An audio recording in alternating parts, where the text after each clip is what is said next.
Bismillahirrahmanirrahim.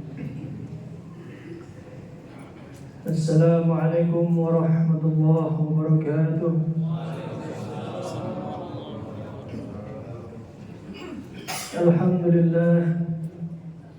Alhamdulillahilladzi arsala rasulahu bil huda wa dinil haqq liyudhhirahu 'alad dini kullih wa kafaa billahi shahida. Asyhadu an la ilaha illallah wa asyhadu anna Muhammadan 'abduhu wa rasuluh la nabiyya ba'dah. Asyhadu an la ilaha illallah wa asyhadu anna Muhammadan 'abduhu wa rasuluh la nabiyya ba'dah. Bapak Ibu jamaah salat Isya dan salat tarawih yang berbahagia, dan kepada para asatidz, para alim ulama yang dimuliakan oleh Allah Subhanahu wa taala, pada malam hari ini saya diberikan amanah untuk menyampaikan sebuah tema, yaitu terbebas dari penyakit hati. Tema ini sudah saya bawakan kurang lebih 3 tahun ini sama. Jadi kalau ada kesamaan nama ataupun cerita, itu bukan suatu kesengajaan, tapi sebuah kebetulan semata.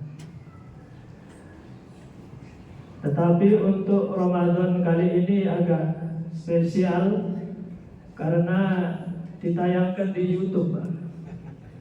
Jadi jangan lupa subscribe, like, share, dan comment. Jadi semakin semaraklah Ramadan kita di Raudatul Hakim ini. Dan semoga dari ceramah-ceramah yang sederhana ini bisa memberikan manfaat dan inspirasi bagi kita. Ma'asyiral muslimin rahimakumullah. Nabiullah Muhammad SAW pernah bersabda, "Istafti qalbak." Mintalah fatwa kepada hatimu. Karena memang hati ini adalah sesuatu yang sentral dalam hidup kita. Karena hati ini tidak bisa dibohongi. Mungkin kalau istri kita, suami kita masih bisa kita bohongi. Mungkin dari uang yang kita dapatkan, ada beberapa uang yang kita sempitkan di tempat-tempat tersembunyi.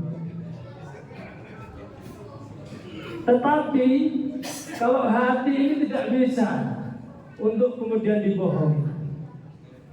Tapi hati-hati Pak. Sekarang itu banyak istri yang pintar cari uang Pak.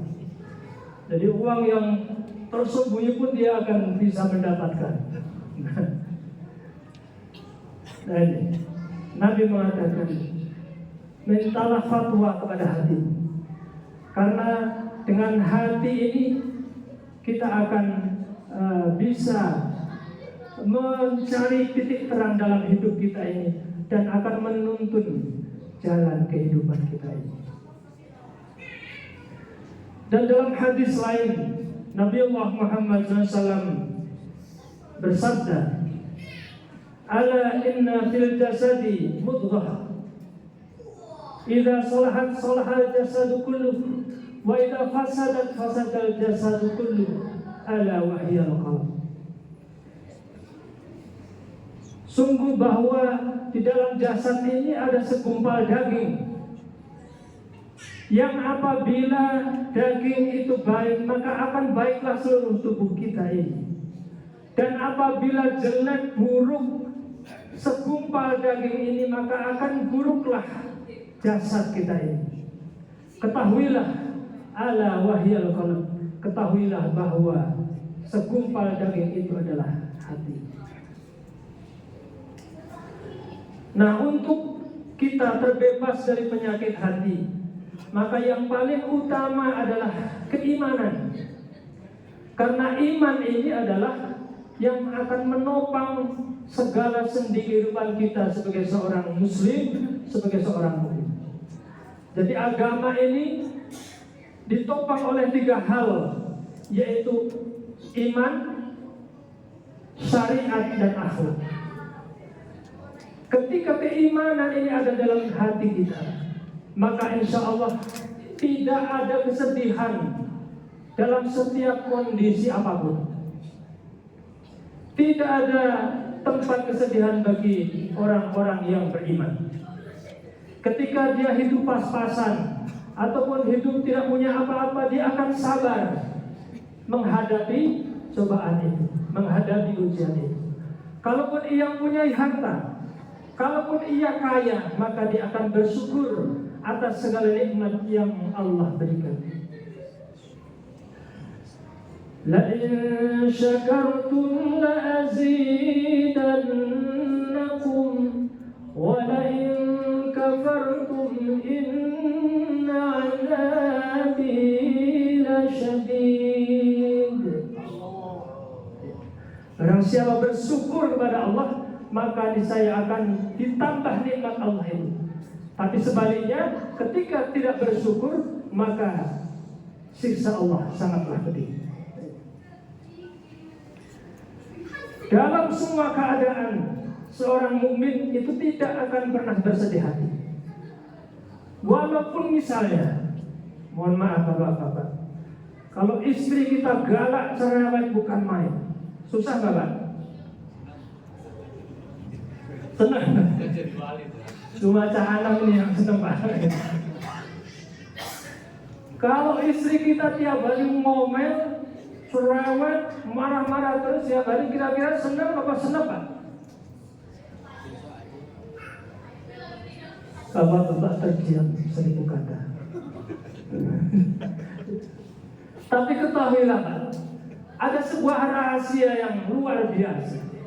Ada seorang ulama sufi, Syekh Abdurrahman namanya.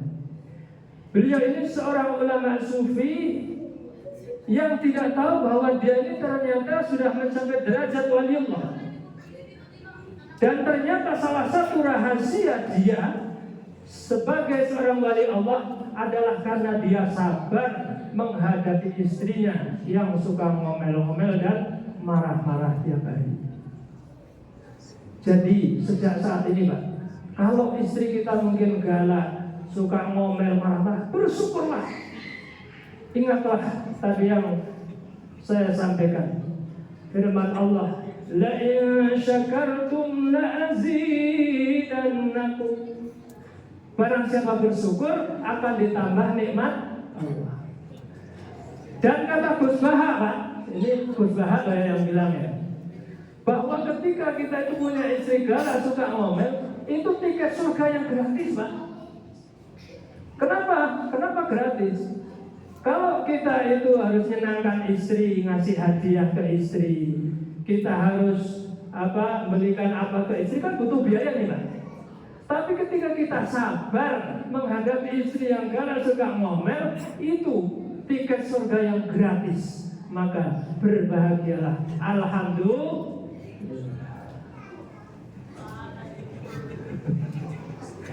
Ini jadi pahala sabar itu yang luar biasa. Ini tiket surga yang gratis insya Allah.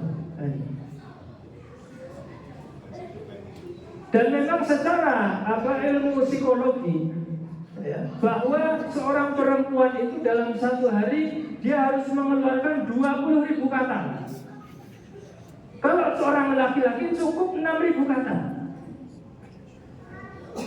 Nah, kenapa istri itu suka ngomel ini ya? Karena memang salah satu dia mengeluarkan hasrat dia untuk mengeluarkan 20.000 kata. Yang repot kalau anaknya 4 perempuan semua, istrinya 1, jadi berapa? 20.000 kali 5. Bapak yang belakang langsung menarik napas panjang. 20.000 kali 5, 100.000. Tapi tidak apa-apa. Sekali lagi sabar, pahala sabar. Jadi tidak ada kesedihan bagi orang-orang yang beriman. Nah, kemudian berkaitan dengan penyakit hati ini, saya baca-baca banyak sekali Pak. Kalau kita bahas mungkin malam ini sampai kurang lebih jam 10 malam Pak. Gimana Pak? Jadi kita bahas aja ya, yang penting-penting aja lah. Yang pertama, namanya penyakit hati itu salah satunya adalah iri dengki. Iri dengki. Kalau istilah dalam bahasa Arabnya itu hasad. Jadi iri dengki terhadap kenikmatan orang lain. Misalnya tetangga, ya kelihatan beli kulkas baru, langsung jantung berdebar-debar. Lain hari tetangga beli motor baru, asma kumat. Ketika tetangga beli mobil baru, encok kumat. Apa hubungannya Pak? Encok sama ini.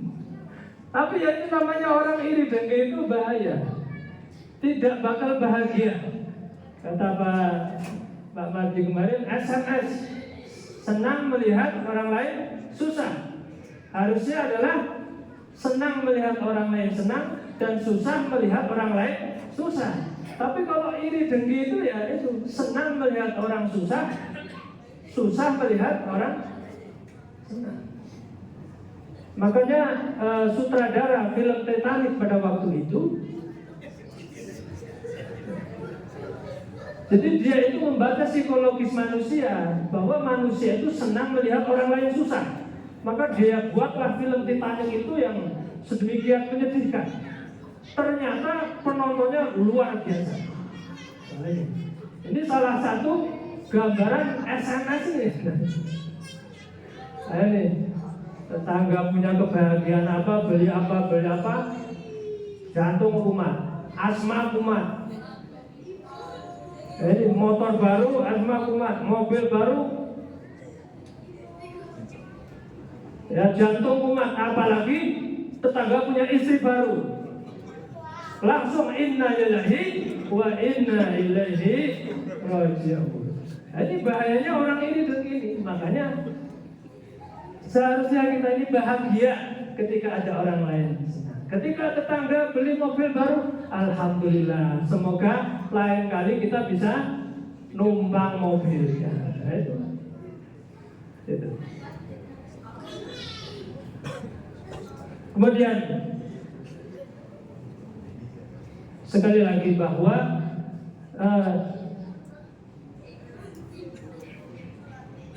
penyakit hati ini memang harus kita hindari. Karena apa? Bahwa 80% penyakit fisik tubuh kita itu adalah dipengaruhi dari penyakit hati, dari penyakit jiwa atau psikologis kita. Ini 80%. Makanya kita harus menjaga, pintar-pintar menjaga hati kita. Yang kedua adalah penyakit sombong. Kesombongan pada hakikatnya adalah pakaian Tuhan. Maka kita sebagai manusia yang penuh dengan kelemahan ini, tidak pada tempatnya kita ini memakai jubah kebesaran Tuhan. Tidak boleh memakai jubah kebesaran Tuhan, yaitu kesombongan. Karena kesombongan itu hanyalah hak Allah Subhanahu wa ta'ala.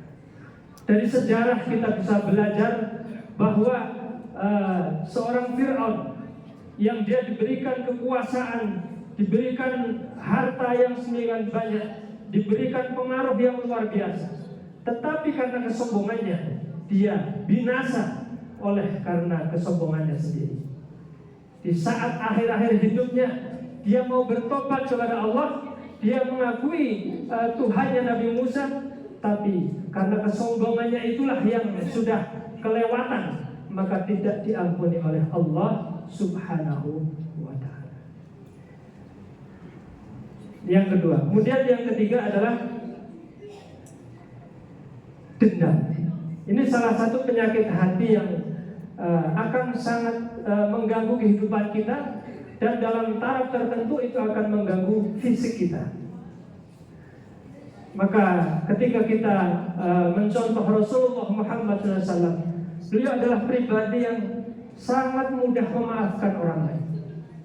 Ada sebuah kisah yang mungkin sering kita dengarkan. Ada seorang pengemis Yahudi yang dia ini biasa mangkal di perempatan lah begitu, dia dibisikkan oleh orang entah siapa, yang jelas orang itu adalah orang-orang yang sangat benci kepada Nabiullah Muhammad SAW.